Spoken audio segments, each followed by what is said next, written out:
Nagesh ಸಂಪಾದಕತ್ವದಲ್ಲಿ GMS news ಸಾಗರ ಸುತ್ತದ ಆಚೆ ಈಚೆ ಭಾನುವಾರದ ನ್ಯೂಸ್ ಅಪ್ಡೇಟ್ಗೆ ತಮಗೆ ಸ್ವಾಗತ. ಮುಖ್ಯಾಂಶಗಳು: ಸಾಗರದಲ್ಲಿ ರಾಜ್ಯ ಕಾರ್ಯನಿರತ ಪತ್ರಕರ್ತರ ಸಂಘದ ನೂತನ ಕಚೇರಿ ಲೋಕಾರ್ಪಣೆ ಮತ್ತು ಪತ್ರಿಕಾ ದಿನಾಚರಣೆ. ಹಿರಿಯ ಪತ್ರಕರ್ತರಾದ ಸಂತೋಷ್ ಕಾರ್ಗಲ್, ಗಿರೀಶ್ ರಾಯ್ಕರ್ ಅವರಿಗೆ ಸನ್ಮಾನ. ನಿರ್ಭೀತಿಯಿಂದ ವರದಿ ಮಾಡಿ, ನಿಮ್ಮ ಜೊತೆ ನಾವಿದ್ದೇವೆ ಎಂದು ಧೈರ್ಯ ತುಂಬಿದ ಶಾಸಕ ಬೇಳೂರು.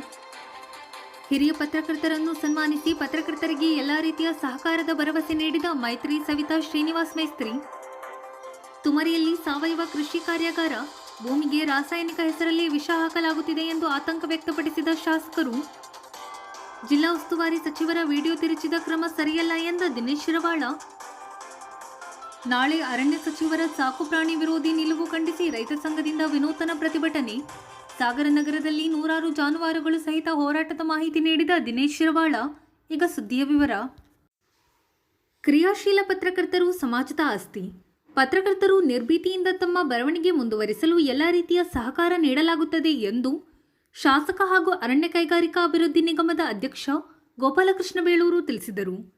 ಸಾಗರದ ಅಣಲೆಕೊಪ್ಪದಲ್ಲಿ ಭಾನುವಾರ ಕರ್ನಾಟಕ ರಾಜ್ಯ ಕಾರ್ಯನಿರತ ಪತ್ರಕರ್ತರ ಸಂಘದ ಸಾಗರ ಶಾಖೆಯ ನೂತನ ಕಚೇರಿ ಲೋಕಾರ್ಪಣೆಗೊಳಿಸಿ ಪತ್ರಿಕಾ ದಿನಾಚರಣೆ ಉದ್ಘಾಟಿಸಿ ಅವರು ಮಾತನಾಡುತ್ತಿದ್ದರು. ಹಿರಿಯ ಪತ್ರಕರ್ತರನ್ನು ಸನ್ಮಾನಿಸಿ ನಗರಸಭಾಧ್ಯಕ್ಷೆ ಮೈತ್ರಿ ಪಾಟೀಲ್, ಉಪಾಧ್ಯಕ್ಷೆ ಸವಿತಾ ವಾಸು, ಸದಸ್ಯ ಆರ್ ಶ್ರೀನಿವಾಸ್ ಮಾತನಾಡಿದರು. ಇದೇ ಸಂದರ್ಭದಲ್ಲಿ ಹಿರಿಯ ಪತ್ರಕರ್ತರಾದ ಸಂತೋಷ್ ಕುಮಾರ್ ಕಾರ್ಗಲ್, ಗಿರೀಶ್ ರಾಯ್ಕರ್ ಅವರನ್ನು ಸನ್ಮಾನಿಸಲಾಯಿತು. ಎಸ್ಎಸ್ಎಲ್ಸಿಯಲ್ಲಿ ಹೆಚ್ಚು ಅಂಕ ಗಳಿಸಿದ ಶರಣ್ಯ ಆರ್ ಅವರನ್ನು ಪುರಸ್ಕರಿಸಲಾಯಿತು. ಸಂಘದ ಅಧ್ಯಕ್ಷ ಜಿ ನಾಗೇಶ್ ಕಾರ್ಯಕ್ರಮದ ಅಧ್ಯಕ್ಷತೆ ವಹಿಸಿದ್ದರು. ವೇದಿಕೆಯಲ್ಲಿ ಜಿಲ್ಲಾಧ್ಯಕ್ಷ ಶಿವಕುಮಾರ್ ಕೆವಿ, ರಾಜ್ಯ ಸಮಿತಿ ಸದಸ್ಯ ಎನ್ ರವಿಕುಮಾರ್, ಪ್ರಮುಖರಾದ ಅರುಣ್ ವಿಟಿ, ಎಂಜಿ ರಾಘವನ್ ಇನ್ನಿತರರು ಹಾಜರಿದ್ದರು. ಸತ್ಯನಾರಾಯಣ್ ಕೆಬಿ ಪ್ರಾರ್ಥಿಸಿದರು. ಲೋಕೇಶ್ ಕುಮಾರ್ ಸ್ವಾಗತಿಸಿದರು. ಮಹೇಶ್ ಹೆಗಡೆ ಪ್ರಾಸ್ತಾವಿಕ ಮಾತನಾಡಿದರು. ರವಿ ನಾಯ್ಡು ವಂದಿಸಿದರು. ದೀಪಕ್ ಸಾಗರ್ ಕಾರ್ಯಕ್ರಮ ನಿರೂಪಿಸಿದರು.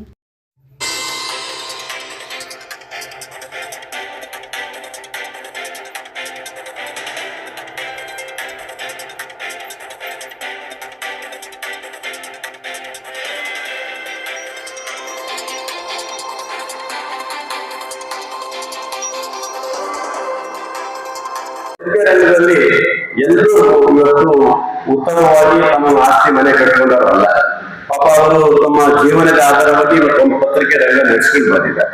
ಅವರಿಗೆ ರಾಜ್ಯ ಸರ್ಕಾರಗಳು ಇವತ್ತು ನಾವೇನು ಮೊನ್ನೆ ಮುಖ್ಯಮಂತ್ರಿಗಳು ಈ ರಾಜ್ಯದ ಪತ್ರಿಕೆಯವರಿಗೆ ಇವತ್ತು ಇನ್ಶೂರೆನ್ಸ್ ಕೊಡೋದ್ರ ಮತ್ತು ಹಳ್ಳಿಯ ಭಾಗದ ಜನರಿಗೂ ಸಹ ಬಸ್ಸಿನ ವ್ಯವಸ್ಥೆಯನ್ನು ಸಹ ಮಾಧ್ಯಮದ ಮುಖ್ಯಮಂತ್ರಿಗಳು ಮೊನ್ನೆ ಮಾಡಿದ್ದಾರೆ. ಅವರಿಗೆ ಒಂದು ಅಭಿನಂದನೆ ಸಲ್ಲಿಸ್ತೇನೆ. ಹಾಗೆ ಮಾತಾಡಲು ಜಾಸ್ತಿ ಮಾಡಿದ್ದಾರೆ. ಲಾಸ್ಟ್ ಟೈಮಲ್ಲಿ ಮಾತಾಡಲು ಸಹ ಜಾಸ್ತಿ ಮಾಡಿದ್ದಾರೆ. ಅಂದ್ರೆ ಪತ್ರಿಕೆ ರಂಗಕ್ಕೂ ಸಹ ಒಂದು ಶಕ್ತಿ ಕೊಡುವಂತ ಕೆಲಸವನ್ನ ರಾಜ್ಯ ಸರ್ಕಾರಗಳು ಮಾಡಬೇಕು ಅನ್ನೋದು ನನ್ನ ಉದ್ದೇಶ. ಯಾಕಂದ್ರೆ ಅವ್ರಿಗೆ ಏನು ಇದಿರಲ್ಲ, ಕೆಲವರು ಅವಲಂಬನೆ ಏನು ಪತ್ರಿಕೆಯಲ್ಲಿ ಶ್ರೀಮಂತರು ಬಹಳ ಕಮ್ಮಿ ಸಿಗುತ್ತಾರೆ. ಅಂತದ್ರಲ್ಲಿ ಜೀವನ ಆಧಾರ ಕಮ್ಮಿ ಇರ್ತದೆ. ಹಾಗಾಗಿ ನಾವು ನಿಮಗೆ ಒಂದು ಮಾತು ಏನ್ ಹೇಳೋದಂದ್ರೆ, ಇನ್ಶೂರೆನ್ಸ್ ಗಳನ್ನ ಇತ್ತೀಚಿನ ದಿನದಲ್ಲಿ ಪೋಸ್ಟ್ ಆಫೀಸ್ ಅಲ್ಲಿ ಬಹಳ ಇನ್ಶೂರೆನ್ಸ್ ತುಂಬಾ ಚೆನ್ನಾಗಿದೆ. ಒಂದು 750 ಕಟ್ಟಿದ್ದಾರೆ ಪೋಸ್ಟ್ ಆಫೀಸ್ ಅಲ್ಲಿ.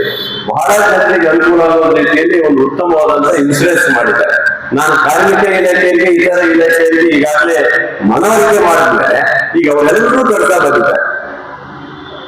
ಯಾಕಂದ್ರೆ ಯಾವುದೋ ಪತ್ರಿಕೆ ರಂಗದಲ್ಲಿ ಏನೋ ಹೆಚ್ಚಿಗೆ ಆದಾಗ ಕುಟುಂಬಕ್ಕೆ ಆಧಾರ ಆಗಿರೋಕೆ ಏನು ಸಿಗುವುದಿಲ್ಲ. ನಿಮಗೆ ಪತ್ರಿಕೆ ಇದರಿಂದ ನಿಮ್ಮ ಪತ್ರಿಕೆ ಏನು ನಿಮ್ಮ ಆಫೀಸಿಂದ ಸ್ವಲ್ಪ ಕೊಂಡ್ಬಿಟ್ಟಿದ್ರೆ ಏನು ಕೊಡ್ಲಿಕ್ಕೆ ಸಾಧ್ಯ ಇಲ್ಲ. ಹಾಗಾಗಿ ಜೀವನದ ಮುಂದಿನ ಗುರಿಯನ್ನು ಸಹ ನೀವು ಇಟ್ಟುಕೊಂಡು ಮುಂದೆ ಕೆಲಸ ಮಾಡಬೇಕಾಗುತ್ತೆ. ಅದು ಬಹಳ ಪ್ರಮುಖವಾದಂಥದ್ದು. ಸಾಗರದ ಪತ್ರಿಕೆಯಲ್ಲಿ ಇವತ್ತು ಬಹಳ ಜನ ಇದ್ದಾರೆ.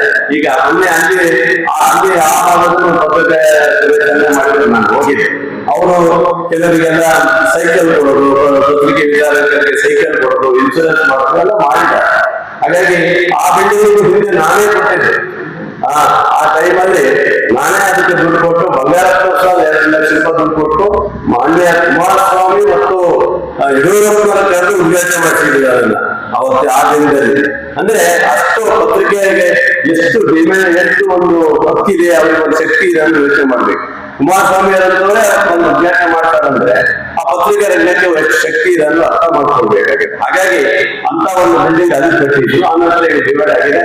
ರಾಜ್ಯ ಜಿಲ್ಲಾಧ್ಯಕ್ಷ ಇದೆ, ನಿಮ್ದು 2 ಆಗಿ ನಾವು ಹೋಗ್ತೀವಿ. ಶಿವಮೊಗ್ಗದಲ್ಲಿ ಪತ್ರಿಕೆ ಮಾಡಬೇಕು ಬಹಳ ಕಷ್ಟ ಆಗುತ್ತೆ. ಅದರಿಂದ ಅಲ್ಲಿ ಒಂದಾಗಿ ಈಗ ತುಂಬಾ ಚೆನ್ನಾಗಿ ಎ ಮಾಡ್ಕೊಂಡು ತುಂಬಾ ಚೆನ್ನಾಗಿ ಬಹಳ ಅದ್ಭುತವಾಗಿ ಮಾಡ್ಕೊಂಡಿದ್ದಾರೆ. ಇವಾಗ ಶಿವಮೊಗ್ಗ ಪತ್ರಿಕಾ ಬಿಲ್ಡಿಂಗ್ ತುಂಬಾ ಚೆನ್ನಾಗಿದೆ. ಹಾಗೆ ಸಾಗರದವರು ಒಂದಿಷ್ಟು ಜನ ಇದ್ದಾರೆ, ಅವರನ್ನು ಸಮಾಧಾನ ಮಾಡಿ ಒಟ್ಟಲ್ಲಿ ಇವರು ಒಟ್ಟುಗೂಡಿಸುವ ಕೆಲಸ ನೀವು ಮಾಡಿ ಚೆನ್ನಾಗಿರುತ್ತೆ. ನಮಗೆ ಸಮಸ್ಯೆ ಗೊತ್ತಾ, ಇಲ್ಲೂ ಮಾಡಬೇಕು ಮತ್ತೆ ಅಲ್ಲೂ ಮಾಡ್ಬೇಕು, ಸಬ್ಜೆಕ್ಟೇ ಹೋಗ್ಬೇಕು ನಮಗೆ. ಇಲ್ಲಿರೋ ಸಬ್ಜೆಕ್ಟ್ ಅಲ್ಲಿ ಸಿಗಲ್ಲ. ಏನಾಗಿದೆ, ಇಲ್ಲೇನೋ ಒಳ್ಳೆ ಸಬ್ಜೆಕ್ಟ್ ಹೇಳಿರ್ತೀವಿ, ಅಲ್ಲೋದ್ರೆ ಬೇರೆ ಸಬ್ಜೆಕ್ಟ್ ಬಂದ್ಬಿಡ್ತದೆ, ಅಲ್ಲಿ ಸಬ್ಜೆಕ್ಟೇ ಬರೋದ ಪರಿಸ್ಥಿತಿ ಆಗಿದೆ. ಹಾಗಾಗಿ ಅವೆರಡು ಪತ್ರಿಕೆಯ ಎರಡು ಭಾಗಗಳನ್ನು ಒಂದುಗೂಡಿಸುವಂತ ಕೆಲಸ ನೀವು ಮಾಡಿದ್ರೆ ಒಳ್ಳೇದು ಅಂತ ನಾವು ಭಾವನೆ ಕೇಳಿದ್ದೀವಿ. ತುಂಬಾ ಉತ್ತಮವಾದಂತಹ ಕೆಲಸವನ್ನ ನಮ್ಮ ಸಾಗರದ ಅಧ್ಯಕ್ಷರ ನೇತೃತ್ವದಲ್ಲಿ ನಡೆಸಿದರೆ ಸುದ್ದಿಯನ್ನ ನಿರಂತರವಾಗಿ ಯಾವ ರೀತಿಯಲ್ಲಿ ಬಿತ್ತರಿಸ್ತಾರೆ. ಇಲ್ಲಿ ಯಾವುದೇ ಅಡಚಣೆ ಅವರು ಇವರು ಅನ್ನೋ ಪದ್ಧತಿ ಇಲ್ಲ.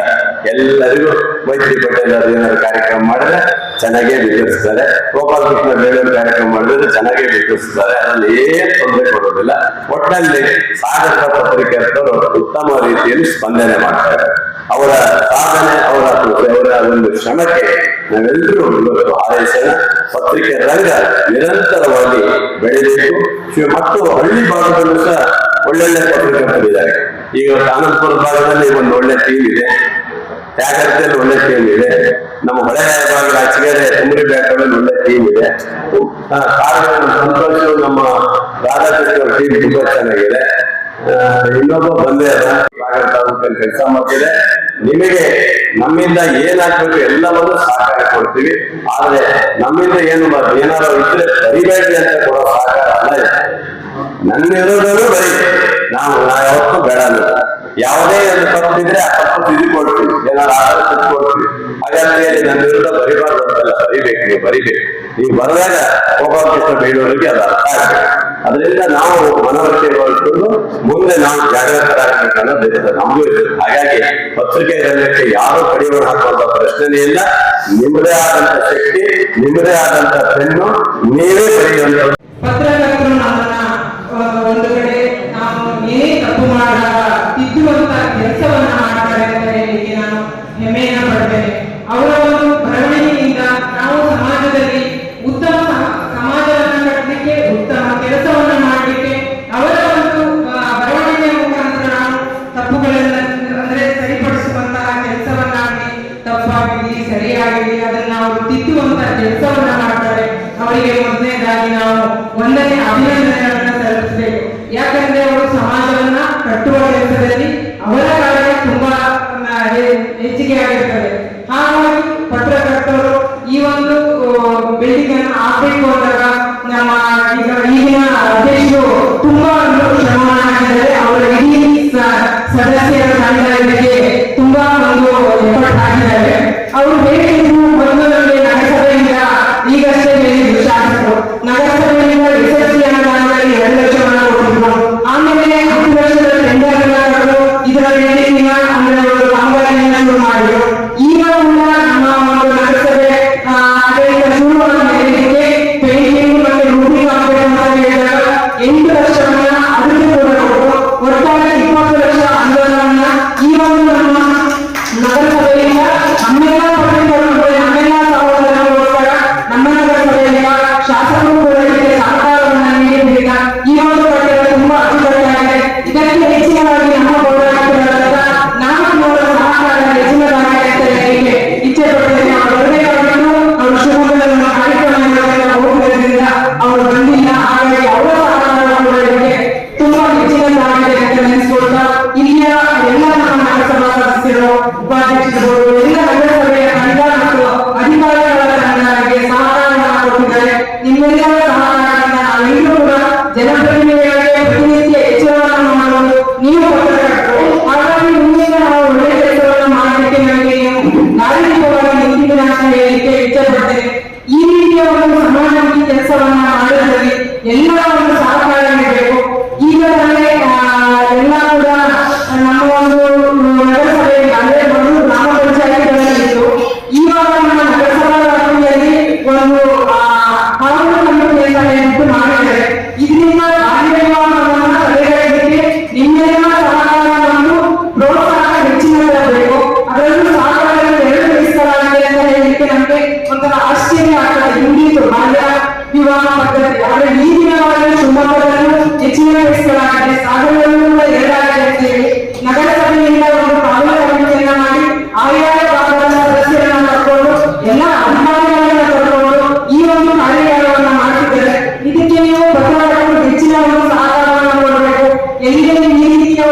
ಘಟನೆಗಳು ನಡೀತದೆ ಅದನ್ನು ನಾವು ತಿಳಿಸುವಂತರಾಗಬೇಕು, ಪಕ್ಕದ ಮನೆ ಆಗ್ತದೆ, ಇದನ್ನ ನಾವು ಹೇಗೆ ಹೇಳೋದು, ತೊಂದರೆ ಆಗ್ತದೆ ಅಂತ ಹೇಳಿಕೊಂಡ್ರೆ ನಮ್ಮ ಸಮಾಜ ಹಾಳಾಗ್ತದೆ, ನಮ್ಮ ಮಕ್ಕಳು ಹಾಳಾಗ್ತದೆ. ಮೊದಲನೇದಾಗಿ ನಾವು ಪೋಷಕರು ಎಚ್ಚರಿಸಬೇಕು. ನಮ್ಮ ಮಕ್ಕಳು ಎಲ್ಲಿ ಕೊಂಡು ಹೋಗಲು ಇವತ್ತು ಮೊಬೈಲ್ ಮಕ್ಕಳು ದಾಸರಾಗ್ತಾ ಇದ್ದಾರೆ. ಅದನ್ನೆಲ್ಲ ಗಮನಿಸಬೇಕು ಅಂತಂದ್ರೆ ನಾವು ಕೂಡ ಎಲ್ಲರೂ ಕೂಡ ಒಂದೊಂದು ರೀತಿಯಲ್ಲಿ ಬಿಸಿ ಇರ್ತಾರೆ. ಆ ಬಿಸಿ ಕೂಡ ನಾವು ಮಕ್ಕಳನ್ನ ಒಂದು ಗಮನ ಇಟ್ಟು ಇಂತಹ ಒಂದು ಘಟನೆಗಳಿಗೆ ಅನುವು ಮಾಡಿಕೊಳ್ಳುವಂತೆ ನಾವು ಎಲ್ಲರೂ ಸೇರಿ ಸಮಾಜವನ್ನು ಕಟ್ಟುವ ಕೆಲಸಕ್ಕೆ ಕೈಗೊಳ್ಳಲಾಗ್ತಾ ಇರ್ತಾ ಈ ಒಂದು ಪತ್ರಕರ್ತರ ಸಂಘದಿಂದ ಉತ್ತಮವಾದ ವಿಷಯಗಳನ್ನ ಅಥವಾ ಎಲ್ಲೆಲ್ಲಿ ಕಾರ್ಯಕ್ರಮ ಆಗ್ತದೆ ಅಂತ ಹೇಳಿ ಅವರಲ್ಲಿ ಹೋಗಿ ಒಂದು ಕಾರ್ಯಕ್ರಮದಲ್ಲಿ ಮುಂಚಿತವಾಗಿ ಪತ್ರಕರ್ತರು ಇರ್ತಾರೆ. ಇವತ್ತೇನೋ ಒಂದು ಕಾರ್ಯಕ್ರಮಕ್ಕೆ ಮುಂಚಿತವಾಗಿ ನಾಳೆ ಕಾರ್ಯಕ್ರಮಕ್ಕೆ ಹೋಗ್ಬೇಕಂತ ಸಿದ್ಧತೆ ನಡೆಸಿರ್ತಾರೆ. ಗಂಟೆಗಟ್ಟಲೆ ಕಾದು ಕಾರ್ಯಕ್ರಮ ಯಾವಾಗ ಶುರುವಾಗುತ್ತಂತ ತಾಳ್ಮೆಯಿಂದ ಇದ್ದು ಆಮೇಲೆ ಲಾಸ್ಟ್ ಮೂಮೆಂಟಲ್ಲಿ ಪೋಸ್ಟ್ಮೆಂಟ್ ಆಗಿ ಸೀದಾ ಮನೆ ಆಫೀಸಿಗೆ ಬರೋ ಪರಿಸ್ಥಿತಿ ಇರುತ್ತೆ. ತಾಳ್ಮೆಯಿಂದ ಅವರು ಸುದ್ದಿಗಳನ್ನ ವಿತರಿಸ್ತಾರೆ. ಮಹೇಶ್ ಶೆಟ್ಟಿ ಅವರು ಹೇಳಿದ್ದನ್ನ ಪ್ರಾಸ್ತಾವಿಕ ನಾನು ಹತ್ಕೊಂಡೆ. ಏನಂತ ಹೇಳಿದ್ರೆ, ನೈಜ ಘಟನೆಯನ್ನ ಹಾಗೆ ಈ ಕಾರ್ಯಕ್ರಮದಲ್ಲಿ ಸಾರ್ವಜನಿಕ ವಲಯದಲ್ಲಿ ನಡೆದಿರ್ತಕ್ಕಂಥ ಸುದ್ದಿಯನ್ನ ಬಿತ್ತರಿಸುವ ಕೆಲಸ ಮಾಡ್ತಾರೆ ಪತ್ರಕರ್ತರು. ಆ ನೈಜ ಘಟನೆಯನ್ನ ಬಿತ್ತರಿಸಲಿಕ್ಕೆ, ಸುದ್ದಿ ಮಾಡಲಿಕ್ಕೆ ಅವ್ರು ತುಂಬಾ ಅಡೆತಡೆ ಆಗ್ತಿದೆ. ಈಗ ಅಂತೂ ಪುಡಿ ನೌಕರಿಗಳ ಹಾವಳಿ ಜಾಸ್ತಿ ಆಗ್ತೇವೆ. ಏನಾದ್ರೂ ಸುದ್ದಿ ಮಾಡಿದಾಗ ಯಾಕಪ್ಪ ನನ್ನ ಸುದ್ದಿ ಬರೀತೀಯಾ ಹಾಗೆ ಅಂತ ಆ ಮಹೇಶ್ ಶೆಟ್ಟಿಯವರು ಫಸ್ಟ್ ಚಾನೆಲ್ಗೂ ಸಹ ಒಂದು ಕಂಪ್ಲೇಂಟ್ ಕೊಟ್ಟಿದ್ದಾರೆ. ಉದಾಹರಣೆಗೆ ಮಹೇಶ್ ಶೆಟ್ಟಿ ಇರ್ಬೋದು, ಓಂಕಾರ ತಾಳ್ಕಪ್ಪೂರ್ ಇರ್ಬೋದು, ಹಾಗೆ ಕೆಲವರು ಹೇಳ್ಕೊಡ್ತಾರೆ. ಮಹೇಶ್ ಶೆಟ್ಟಿ ಹೇಳಿದ್ರೆ ಕೆಲವರು ಹೇಳ್ಕೊಡ್ತಾರೆ, ಕೆಲವರು ಹೇಳ್ಕೊಡೋದೇ ಇಲ್ಲ.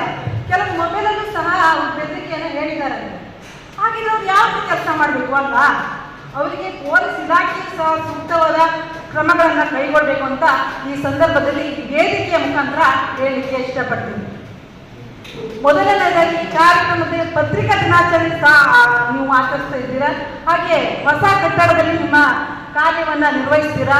ಉತ್ತಮ ರೀತಿಯಲ್ಲಿ ಇದನ್ನು ಸದ್ಬಳಕೆ ಮಾಡಿಕೊಳ್ಳಿ ಅಂತ ಈ ಸಂದರ್ಭದಲ್ಲಿ ಹೇಳ್ತಾ, ತಮ್ಗೆಲ್ಲರಿಗೂ ಒಳಿತಾಗಲಿ ಅಂತ ಹೇಳ್ತಾ, ಯಾವಾಗಲೂ ನಗರಸಭೆ ನಿಮ್ಮ ಜೊತೆಗಿರುತ್ತೆ. ಯಾಕಂದ್ರೆ ಒಂದು ಕಾರ್ಯಕ್ರಮದ ಸಾಕಷ್ಟು ವಿಚಾರಗಳನ್ನು ಶಾಸಕರು, ನಗರಸಭಾ ಅಧ್ಯಕ್ಷರು ಮೈತ್ರಿ ಮೇಡಮ್ ಅವರು ಹೇಳಿದ್ದಾರೆ.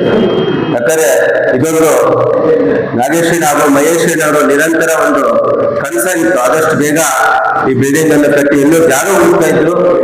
ಆ ಸಂದರ್ಭದಲ್ಲಿ ಶಿವಶಕ್ತಿ ಭವನದಲ್ಲಿ ಇಲ್ಲಿ ಅವರು ಪತ್ರಿಕಾ ಇದನ್ನು ಮಾಡ್ತಾ ಇದ್ರು. ಅವಾಗ ಮೇಲ್ಗಡೆ ಖಾಲಿ ಇರೋದ್ರಿಂದ ಇವತ್ತು ನಿಜಕ್ಕೂ ನಾನು ಶಾಸಕರಿಗೆ ಹೃದಯಪೂರ್ವಕವಾದ ಅಭಿನಂದನೆ ಸಲ್ಲಿಸ್ತೀನಿ. ಯಾಕಂದ್ರೆ ಈ ಕಟ್ಟಡ ಸಿಕ್ಕಾಪಟ್ಟೆ ಲೀಕೇಜ್ ಇತ್ತು. ಅದಕ್ಕೆ ಅವರಿಗೆ ಒಂದು ವ್ಯವಸ್ಥೆಯನ್ನು ಮಾಡಿದ್ರಿಂದ ನಗರಸಭೆ ಹಾಗೂ ಶಾಸಕರು ನಾವೆಲ್ಲ ಸದಸ್ಯ ಸೇರಿ ಮಾಡಿದ್ರಿಂದ ಇವತ್ತು ಕಟ್ಟಡ ಇವತ್ತು ಲೈಟ್ ಜಾಸ್ತಿ ಕೊಟ್ಟಂಗಾಗಿದೆ. ಯಾಕಂದ್ರೆ ನಿರಂತರವಾಗಿ ಅದೇ ರೀತಿ ಇದ್ರೆ ಎಲ್ಲೋ ಒಂದು 25 ವರ್ಷ ಬಿದ್ದೋಗ್ತಿತ್ತೇನೋ ಕಟ್ಟಡ. ಈಗ ಮೇಲ್ ಸೀಟ್ ಆಗಿದ್ರಿಂದ ಯಾವುದೇ ರೀತಿ ಡ್ಯಾಮ್ ಪ್ಲಸ್ ಇನ್ನೊಂದು ಯಾವುದೇ ರೀತಿ ಬರಲ್ಲ. ಈಗಾಗಲೇ ನೋಡಿದ್ದೀವಿ ಪತ್ರಕರ್ತರು ನಿರಂತರವಾಗಿ ಒಳ್ಳೆಯ ಕಾರ್ಯಕ್ರಮಗಳನ್ನು ಮಾಡ್ತಾ ಇದ್ದಾರೆ.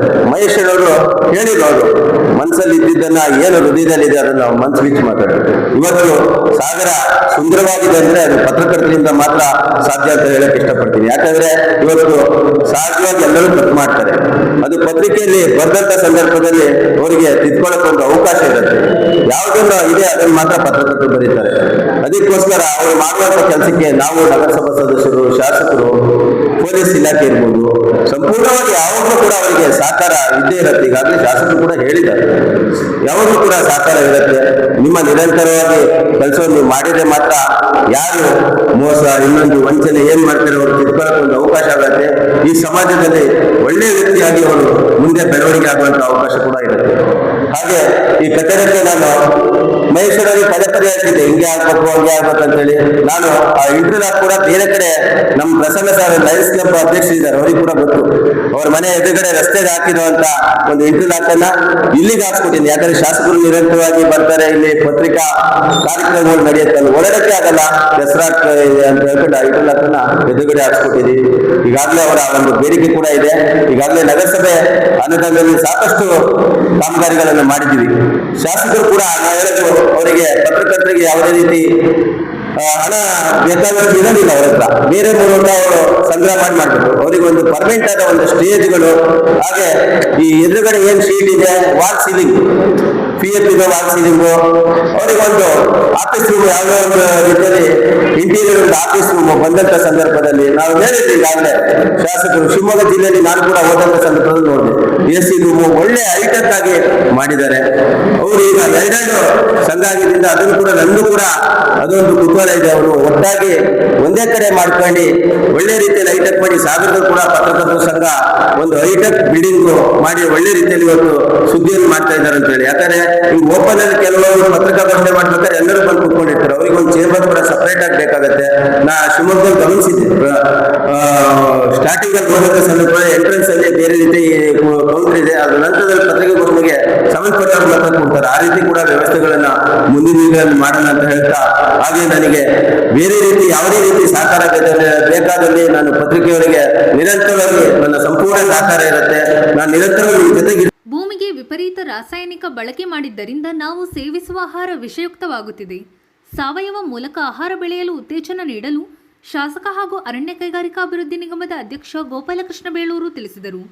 ಸಾಗರ ತಾಲೂಕಿನ ತುಮರಿಯಲ್ಲಿ ಶನಿವಾರ ಕೇಂದ್ರ ಪುರಸ್ಕೃತ ಪರಂಪರಾಗತ ಕೃಷಿ ವಿಕಾಸ ಯೋಜನೆಯಡಿ ಹಮ್ಮಿಕೊಂಡಿದ್ದ ಸಾವಯವ ಕೃಷಿ ದೃಢೀಕರಣ ಮತ್ತು ಮಾಹಿತಿ ಕಾರ್ಯಾಗಾರ ಉದ್ಘಾಟಿಸಿ ಅವರು ಮಾತನಾಡುತ್ತಿದ್ದರು.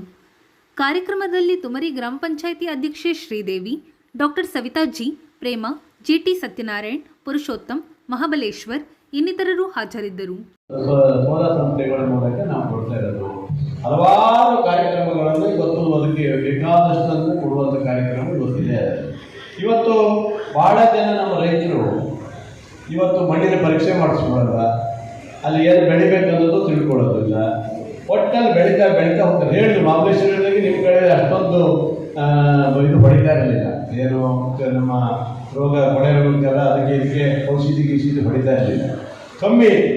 ಆದರೆ ಇವಾಗ ಏನಾಗಿದೆ, ಔಷಧಿ ಹೊಡೆದ ಪದಾರ್ಥ ನೀವು ಏನು ತಿಂತಾ ಇದ್ದೀರಿ ಪ್ರತಿಯೊಂದು ವಿಷ ಆಗಿದೆ.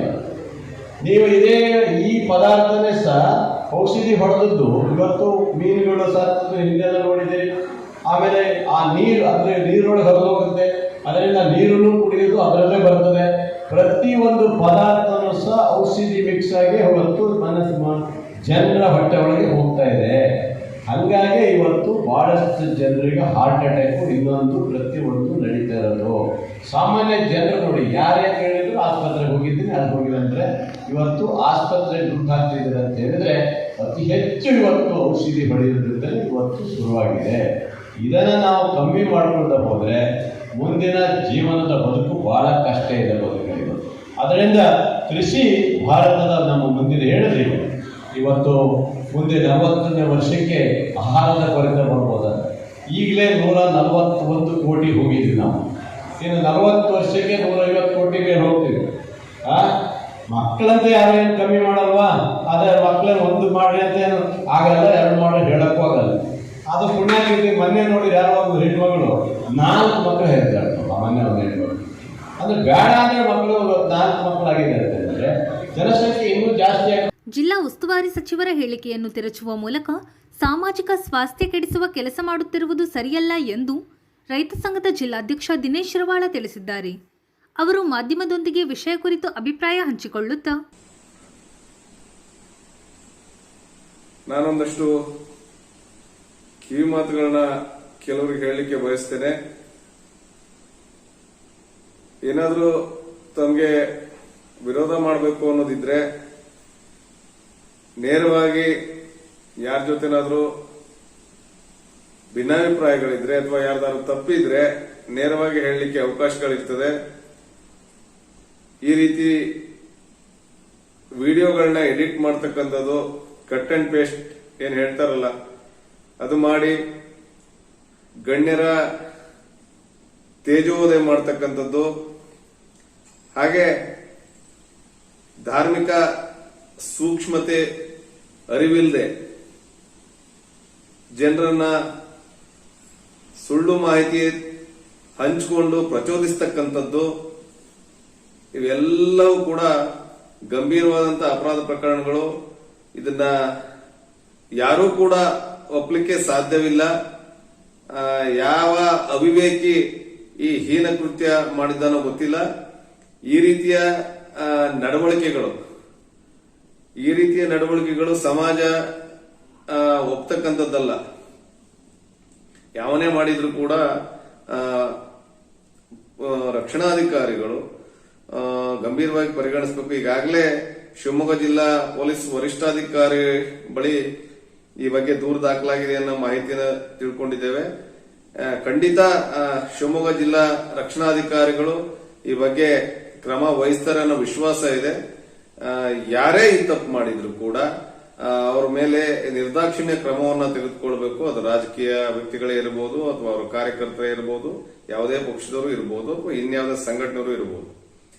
ಖಂಡಿತ ಯಾರೂ ಕೂಡ ಇಂಥದನ್ನ ಬೆಂಬಲಿಸಬಾರದು. ಮತ್ತೆ ನಾವುಗಳು ಕೂಡ ಕೆಲವು ವಿಡಿಯೋಗಳ ಸತ್ಯಾಸತ್ಯತೆ ತಿಳಿದೇನೆ ಊರು ತುಂಬಾ ಜಾತ್ರೆ ತರ ಅದನ್ನ ಶೇರ್ ಮಾಡ್ಕೊಂಡು ಹಂಚ್ಕೊಂಡು ಮಜಾ ತಗೊಳ್ಳೋದಲ್ಲ. ಕೆಲವು ವಿಡಿಯೋಗಳ ಸತ್ಯಾಸತ್ಯತೆಯನ್ನ ಅರಿತುಕೊಳ್ಬೇಕಾಗ್ತದೆ. ಇವತ್ತಿನ ದಿನಮಾನಗಳಲ್ಲಿ ಆ ರೀತಿ ಏನಾದ್ರೂ ನಾವು ಸುಳ್ಳು ವಿಡಿಯೋಗಳನ್ನ ಹಂಚಿಕೊಂಡು ಸತ್ಯ ಮಾಡಲಿಕ್ಕೆ ಪ್ರಯತ್ನ ಪಟ್ರೆ ನಮ್ಮ ಘನತೆ ಗೌರವಕ್ಕೆ ಧಕ್ಕೆ ಆಗ್ತದೆ. ದಯವಿಟ್ಟು ಯಾರೂ ಕೂಡ ಇಂಥ ಹುಚ್ಚು ಸಾಹಸಕ್ಕೆ ಕೈ ಹಾಕಬಾರ್ದು. ಯಾವುದೇ ವ್ಯಕ್ತಿ ಆದ್ರೂ ಕೂಡ ನಿಮಗೆ ಎದುರಿಸೋ ಶಕ್ತಿ ಇದ್ರೆ ನೇರವಾಗಿ ಅವ್ರನ್ನ ಎದುರಿಸುವಂತ ಕೆಲಸ ಮಾಡಿ. ಯಾವುದೇ ಶಿಕ್ಷಣ ಸಚಿವರು ಇರ್ಬೋದು, ಇನ್ಯಾವುದೇ ಸಚಿವರು ಇರ್ಬೋದು, ಇನ್ಯಾವುದೇ ಶಾಸಕರು ಇರ್ಬೋದು, ಅಥವಾ ಇನ್ಯಾವುದೇ ಮಾಜಿ ಸಚಿವರು, ಮಾಜಿ ಶಾಸಕರು, ಮತ್ತೆ ಮುಖ್ಯಮಂತ್ರಿಗಳು, ಮಾಜಿ ಮುಖ್ಯಮಂತ್ರಿ ಯಾವುದೇ ಇರ್ಬೋದು, ಅಥವಾ ಇನ್ಯಾವುದೇ ನಾಯಕರು ಇರ್ಬೋದು, ಯಾರ ವಿರುದ್ಧವೂ ಕೂಡ ಇಂಥ ಅಪಪ್ರಚಾರಕ್ಕೆ ದಯವಿಟ್ಟು ಯಾರು ಕೂಡ ಮುಂದಾಗಬಾರದು. ಇದು ಭವಿಷ್ಯದ ದೃಷ್ಟಿಯಿಂದ ಈ ಏನು ಈಗಿನ ದಿನಮಾನಗಳಲ್ಲಿ, ಈಗಿನ ಯುಗದಲ್ಲಿ ಇದು ಬಹಳ ಬೇಗ ಗೊತ್ತಾಗ್ತದೆ. ಯಾಕಂದ್ರೆ ಚಿಕ್ಕ ಚಿಕ್ಕ ಮಕ್ಕಳೆಲ್ಲ ಇವತ್ತು ಫೋನ್ ಬಳಕೆ ಮಾಡೋದ್ರಿಂದ ಈ ವಿಡಿಯೋದ ಮೂಲ ವಿಡಿಯೋನು ಕೂಡ ನಾವೆಲ್ಲರೂ ಕೂಡ ಮೊದಲೇ ನೋಡಿದ್ವಿ. ಆ ನಂತರದಲ್ಲಿ ನೀವು ಏನು ಮಾಡಿದಿರಿ? ಅರಣ್ಯ ಸಚಿವರ ಜಾನುವಾರು ವಿರೋಧಿ ನೀತಿ ಖಂಡಿಸಿ ಸೋಮವಾರ ಜಾನುವಾರು ಸಹಿತ ಬೃಹತ್ ಪ್ರತಿಭಟನೆ ನಡೆಸಲು ಅಗತ್ಯ ಸಿದ್ಧತೆ ನಡೆದಿದೆ ಎಂದು ರೈತ ಸಂಘದ ಜಿಲ್ಲಾಧ್ಯಕ್ಷ ದಿನೇಶ್ ಶಿರವಾಳ ತಿಳಿಸಿದ್ದಾರೆ. ಸೋಮವಾರ ನಡೆಯುವ ವಿನೂತನ ಪ್ರತಿಭಟನೆ ಹಿನ್ನೆಲೆಯಲ್ಲಿ ಭಾನುವಾರ ಮೇವು ಸಂಗ್ರಹ ಪರಿಶೀಲನೆ ನಡೆಸಿ ಅವರು ಮಾತನಾಡುತ್ತಿದ್ದರು. ಈ ಸಂದರ್ಭದಲ್ಲಿ ಡಾಕ್ಟರ್ ರಾಮಚಂದ್ರಪ್ಪ, ರಮೇಶ್ ಕೆಳದಿ ಇನ್ನಿತರರು ಹಾಜರಿದ್ದರು.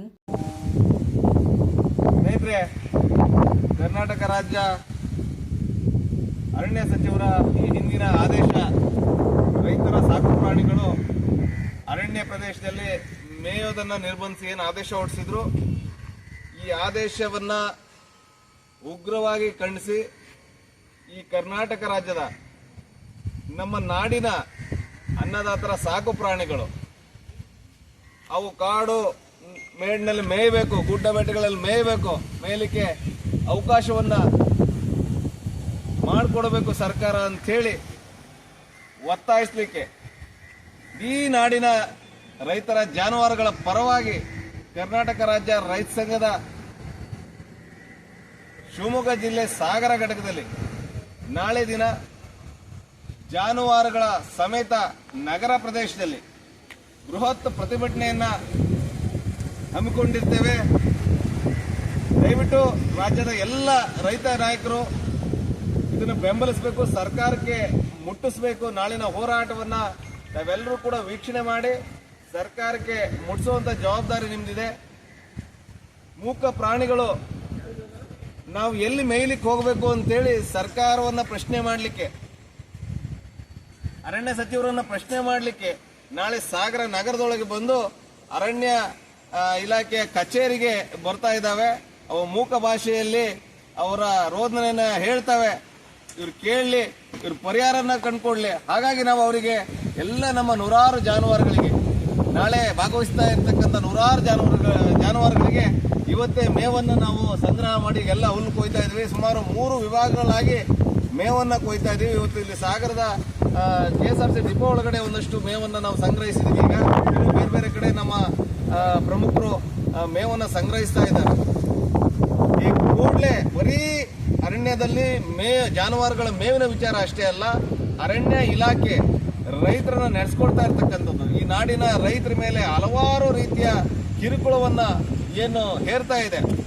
ಎಲ್ಲದರ ವಿಚಾರವಾಗಿ ಇವತ್ತು ಏನು ಅರಣ್ಯ ಭೂಮಿಯನ್ನ ಸಾಗುವಳಿ ಮಾಡ್ತಾ ಇರ್ತಕ್ಕಂಥ ರೈತರ ವಿಚಾರದಲ್ಲಿ 3 ಎಕರೆ ಒಳಗಿನ ರೈತರನ್ನ ನಾವು ಒತ್ತುವರಿಯನ್ನ ತೆರವು ಮಾಡಲ್ಲ ಅಂತ ಹೇಳಿರ್ತಕ್ಕಂಥ ಸಚಿವರು 3 ಗುಂಟೆಯನ್ನು ಕೂಡ ಮೊನ್ನೆ ನಮ್ಮ ಸಾಗರದಲ್ಲಿ ಶುಂಠಿ ಬೆಳೆಯನ್ನು ನಾಶ ಮಾಡಿದ್ದಾರೆ. ಶಿವಮೊಗ್ಗ ಶೆಟ್ಟಿಹಳ್ಳಿಯಲ್ಲಿ ಅಡಿಕೆಯನ್ನ ಗಿಡಗಳನ್ನು ನಾಶ ಮಾಡಿದ್ದಾರೆ. ಹಾಗೆ ಏನು ಇವತ್ತಿನ ನಮ್ಮ ಪಕ್ಷದ ಕಾರ್ಯಕರ್ತರುಗಳು ಕೆಲವರು ಅಭಿಮಾನಕ್ಕೆ, ಹಾಗೆ ನಾಯಕರುಗಳ ಮೇಲಿನ ಅಭಿಮಾನಕ್ಕೆ ಆ ಹೇಳಿಕೆ ವಾಪಸ್ ಪಡೆದಿದ್ದಾರೆ ಅಂತೇಳಿ ಬಹಳ ದೊಡ್ಡ ಮಟ್ಟಕ್ಕೆ ಪ್ರಚಾರವನ್ನ ಮಾಡ್ತಾ ಇದ್ದಾರೆ. ಸಂತೋಷ. ಆದೇಶವನ್ನ ಮಾಡಿಸಿ ದಯವಿಟ್ಟು ಪತ್ರಿಕಾ ಹೇಳಿಕೆಯನ್ನ ನಂಬಿ ಆ ಇಲಾಖೆಯ ನೌಕರರು ಅಥವಾ ಅಧಿಕಾರಿಗಳು ಕೆಲಸ ಮಾಡೋದಿಲ್ಲ. ಈಗಾಗಲೇ ಸಚಿವರು 22/7/25 ಏನು ಮಾಡಿರ್ತಕ್ಕಂಥ ಆದೇಶದ ಮರು ಆದೇಶ ಮಾಡಬೇಕು, ಈ ಆದೇಶವನ್ನು ಹಿಂಪಡಿಬೇಕು ಅಂತೇಳಿ ಒತ್ತಾಯ ಮಾಡ್ತೇವೆ. ಹಾಗೆ ಈ ಹೋರಾಟದಲ್ಲಿ ಸಾಗರ ತಾಲೂಕಿನ ಎಲ್ಲ ರೈತ ಬಾಂಧವರು ಭಾಗವಹಿಸಬೇಕು. ವಿವಿಧ ಪಕ್ಷದ ವಿವಿಧ ಸಂಘಟನೆಯ ಮುಖಂಡರುಗಳು, ಅಧ್ಯಕ್ಷರುಗಳು, ಪದಾಧಿಕಾರಿಗಳು ಎಲ್ಲರೂ ಭಾಗವಹಿಸಬೇಕು. ಬರ್ತಾ ಒಂದೊಂದು ಕಟ್ಟು ಹುಲ್ಲು ತಂದರೂ ಕೂಡ ನಮ್ಮ ಜಾನುವಾರುಗಳಿಗೆ ನಾವು ಸ್ವೀಕಾರ ಮಾಡ್ತೇವೆ. ಹಾಗೆ ಚಳವಳಿಯಲ್ಲಿ ಭಾಗವಹಿಸ್ತಕ್ಕಂಥ ಎಲ್ಲ ರೈತ ಬಾಂಧವರಿಗೆ ಊಟದ ವ್ಯವಸ್ಥೆಯನ್ನು ಕೂಡ ನಾವು ಮಾಡಿಕೊಳ್ತಾ ಇದ್ದೇವೆ. ಅತಿ ಹೆಚ್ಚಿನ ಸಂಖ್ಯೆಯಲ್ಲಿ ರೈತರು ನಮ್ಮ ಜಾನುವಾರುಗಳ ಮೇವಿಗಾಗಿ, ನಮ್ಮ ಜಾನುವಾರುಗಳ ಹಕ್ಕಿಗಾಗಿ ಈ ಹೋರಾಟದಲ್ಲಿ ಭಾಗವಹಿಸಬೇಕು ಅಂತೇಳಿ ನಾನು ಕೇಳ್ಕೊಳ್ತೀನಿ. ನಮ್ಮ ಜಿಲ್ಲಾ ಉಪಾಧ್ಯಕ್ಷರು ಕೂಡ ಈ ಹುಲ್ಲು ಕೊಯ್ಯೋದ್ರಲ್ಲಿ ಭಾಗವಹಿಸಿದ್ದಾರೆ, ನಮ್ಮ ತಾಲೂಕು ಅಧ್ಯಕ್ಷರು ಕೂಡ ಭಾಗವಹಿಸಿದ್ದಾರೆ, ನಮ್ಮ ಜಿಲ್ಲಾ ಸಂಚಾಲಕರು ಹಾಗೆ ನಮ್ಮ ತಗರ್ತಿ ಭಾಗದ ಅಧ್ಯಕ್ಷರು, ವಿಶೇಷವಾಗಿ ನಮ್ಮ ತಂದೆಯವರು ಕೂಡ ಇವತ್ತು ಈ ಒಂದು ಹುಲ್ಲು ಕೊಯ್ಯೋದ್ರ ವಿಚಾರದಲ್ಲಿ ನಮಗೆ ಬೆಂಬಲವನ್ನು ಕೊಟ್ಟು ಇವತ್ತು ಈ ಹುಲ್ಲು ಕೊಯ್ಯೋದ್ರಲ್ಲಿ ಬಂದು ಸಹಕರಿಸಿದ್ದಾರೆ. ಹಾಗೆ ನಮ್ಮ ಎಲ್ಲ ಪದಾಧಿಕಾರಿಗಳು ಬೇರೆ ಬೇರೆ ಕೆಲಸ ಕಾರ್ಯಗಳಲ್ಲಿ ಈ ನಾಳಿನ ಹೋರಾಟದ ತಯಾರಿಯಲ್ಲಿ ನಿರತರಾಗಿದ್ದಾರೆ. ಇವತ್ತು ನಗರ ಪ್ರದೇಶದಲ್ಲಿ ನೂರಾರು ಸಂಖ್ಯೆಯಲ್ಲಿ ಜಾನುವಾರುಗಳು ಬಂದು ನಗರದ ಜನಜೀವನ ಸ್ವಲ್ಪ ವ್ಯತ್ಯಾಸವಾದರೂ ಕೂಡ ನನ್ನ ತಾಲೂಕಿನ, ನನ್ನ ಸಾಗರ ನಗರದ, ನನ್ನ ಪಟ್ಟಣದ ಎಲ್ಲ ನಾಗರಿಕರು, ಏನು ವ್ಯವಹಾರಸ್ಥರು, ಅಂಗಡಿ ಮುಗ್ಗಟ್ಟಿನ ಎಲ್ಲ ವ್ಯವಹಾರಸ್ಥರು ಕೂಡ ಸ್ವಲ್ಪ ಒಂದು ದಿನ ಮಟ್ಟಿಗೆ ನೀವು ಇದನ್ನು ಸಹಿಸಿಕೊಳ್ಬೇಕು. ನಮಗಾಗಿ, ಈ ನಾಡಿನ ರೈತರಿಗಾಗಿ, ಬರೀ ಸಾಗರ ತಾಲೂಕಿನ ರೈತರ ವಿಚಾರ ಅಲ್ಲ, ಇಡೀ ನಾಡಿನ ರೈತರ ಜಾನುವಾರುಗಳ ವಿಚಾರದಲ್ಲಿ ನೀವು ಇದನ್ನು ನಾಳೆ ಒಂದಿನ ಸಹಿಸಿಕೊಳ್ಳಲೇಬೇಕು. ದಯವಿಟ್ಟು ನಿಮ್ಮಲ್ಲಿ ಬೇಡ್ಕೊಳ್ತೇವೆ, ಯಾವುದೇ ರೀತಿಯ ಗೊಂದಲಗಳಿಗೆ ಎಡೆ ಮಾಡಿಕೊಡದೆ ದಯವಿಟ್ಟು ನಾಳೆ ಒಂದು ದಿವಸ ಸಹಕರಿಸಬೇಕು ನೀವೆಲ್ಲ ಅಂತ ಕೇಳ್ಕೊಳ್ತೇನೆ. ಹಾಗೆ ಅರಣ್ಯ ಇಲಾಖೆಯವರು ರೈತರ ಮೇಲೆ ನಡೆಸ್ತಾ ಇರತಕ್ಕಂಥ ದಬ್ಬಾಳಿಕೆ ದೌರ್ಜನ್ಯವನ್ನ ನಿಲ್ಲಿಸಬೇಕು. ಕೆಲವು ಅಧಿಕಾರಿಗಳು ಮನಸೋ ಇಚ್ಛೆ ನಡ್ಕೊಳ್ತಾ ಇದ್ದಾರೆ. ಈಗ ತಾನೇ ಇತ್ತೀಚೆಗೆ ನಮ್ಮ ಸಾಗರ ತಾಲೂಕಿನ ಸಿಗಂದೂರು ಭಾಗದ ಕರೂರಿನ ನಮ್ಮ ರೈತ ಮಂಜುನಾಥ್ ಮೇಲೆ ಮತ್ತೆ ಅವರ ಇನ್ನೊಬ್ಬ ವ್ಯಕ್ತಿಯ ಮೇಲೆ ಏನು ಕಾಡು ಪ್ರಾಣಿಗಳ ಬೇಟೆಯ ಆಪಾದನೆ ಹೊರಿಸಿ ಅವ್ರ ಮೇಲೆ ಮನಸೋ ಇಚ್ಛೆ ಥಳಿಸಿ ಮಾರಣಾಂತಿಕವಾಗಿ ಹಲ್ಲೆ ಮಾಡಿರ್ತಕ್ಕಂಥ ವಿಚಾರವನ್ನು ಕೂಡ ಇಟ್ಕೊಂಡು ನಾಳೆ ಇದನ್ನು ಖಂಡಿಸ್ತೇವೆ. ನಾವು ಅರಣ್ಯ ಸಚಿವರಲ್ಲಿ ನಾವು ಇವೆಲ್ಲ ಪ್ರಶ್ನೆಗಳನ್ನ ಇಟ್ಕೊಂಡು ನಾಳೆ ಬರ್ತಾ ಇದ್ದೇವೆ. ಯಾಕೆಂತಂದ್ರೆ ವೈಲ್ಡ್ ಲೈಫ್ ಆಫೀಸರ್ಸ್ ಕೂಡ ಅನೇಕ ರೀತಿಯ ದೌರ್ಜನ್ಯಕ್ಕೆ ಇಳಿದಿದ್ದಾರೆ. ಇವೆಲ್ಲವೂ ಕೂಡ ನಿಲ್ಲಬೇಕು. ರೈತರ ಮೇಲೆ ಯಾವುದೇ ದೌರ್ಜನ್ಯ ನಡೀಬಾರದು. ನಾವು ಒಂದು ಕಡೆ ಸರ್ಕಾರ ಏನು ಸಾವಯವ ಕೃಷಿಗೆ ಭಾಷಣದಲ್ಲಿ ಅಲ್ಲಿ ಇಲ್ಲಿ ವೇದಿಕೆಯಲ್ಲಿ ಭಾಷಣದಲ್ಲಿ ನಾಯಕರುಗಳು ಸಾವಯವ ಕೃಷಿ ಬಗ್ಗೆ ಮಾತಾಡ್ತೀರಿ. ಇವತ್ತು ಅರಣ್ಯ ಸಚಿವರು ರೈತರು ಹಂತ ಹಂತವಾಗಿ 10 ಜಾನುವಾರುಗಳು ಇಟ್ಕೊಳ್ಳೋ ಬದಲಿಗೆ 2ಕ್ಕೆ ಅಂದ್ರೆ ಹೆಚ್ಚು ಹಾಲು ಕೊಡೋ 2 ಆಕಳು 1 ಆಕಳಿಗೆ ತರಬೇಕು ಅಂತೇಳಿ ಏನು ಹೇಳಿಕೆ ಕೊಟ್ಟಿದ್ದಾರೆ. ನಾವು ಹಾಲಿನ ಉದ್ದೇಶಕ್ಕೆ ಅಷ್ಟೇ ಜಾನುವಾರು ಕಟ್ಟಿಲ್ಲ, ಗೊಬ್ಬರದ ಉದ್ದೇಶಕ್ಕೆ ಈ ದೇಶದ ಕೃಷಿ ನಡಿಬೇಕು. ಭವಿಷ್ಯದಲ್ಲಿ ಕೃಷಿ ಕ್ಷೇತ್ರ ಸಾವಯವ ಕ್ಷೇತ್ರವಾಗಿ, ಸಾವಯವ ಕೃಷಿಯಾಗಿ ಬದಲಾಗಬೇಕು ಅಂದ್ರೆ ಇವತ್ತು ಜಾನುವಾರುಗಳ ಸಂಖ್ಯೆ ಹೆಚ್ಚಾಗಬೇಕು. ಇವತ್ತು ಮೊದಲಿದ್ದಂಥ ಜಾನುವಾರುಗಳ ಸಂಖ್ಯೆಯಲ್ಲಿ ಕೇವಲ 1% ಜಾನುವಾರುಗಳು ಇಲ್ಲ. ಅಂತದ್ರಲ್ಲಿ ಏನು ಭೂ ಸವಕಳಿ ಆಗುತ್ತೆ, ಇನ್ನೇನು ಕಾಡು ಪ್ರಾಣಿಗಳಿಗೆ ಸಾಂಕ್ರಾಮಿಕ ರೋಗಗಳು ನಿಮ್ಮ ಜಾನುವಾರುಗಳಿಂದ ಆಗುತ್ತೆ, ಈ ತರದೆಲ್ಲ ಏನು ಹೇಳಿಕೆಗಳು ಕೊಡ್ತಾ ಇದ್ದೀರಿ. ದಯವಿಟ್ಟು ಯಾವ ಕಾರಣಗಳು ಕೂಡ ಸಕಾರಣಗಳಲ್ಲ. ನಿಮ್ಮ ಉದ್ದೇಶ ಒಂದೇ, ಕಾಡು ನಾಡನ್ನ ಬೇರ್ಪಡಿಸ್ತಕ್ಕಂಥದ್ದು, ಕಾಡು ನಾಡಿನ ಕಾಡಂಚಿನ ಜನರನ್ನ. ಇದು ಭಾನುವಾರದ ಸಮಗ್ರ ಸುದ್ದಿ. ನಿರಂತರ ಸುದ್ದಿಗಾಗಿ ನೋಡ್ತಾ ಇರಿ GMS ನ್ಯೂಸ್. ನಮಸ್ಕಾರ.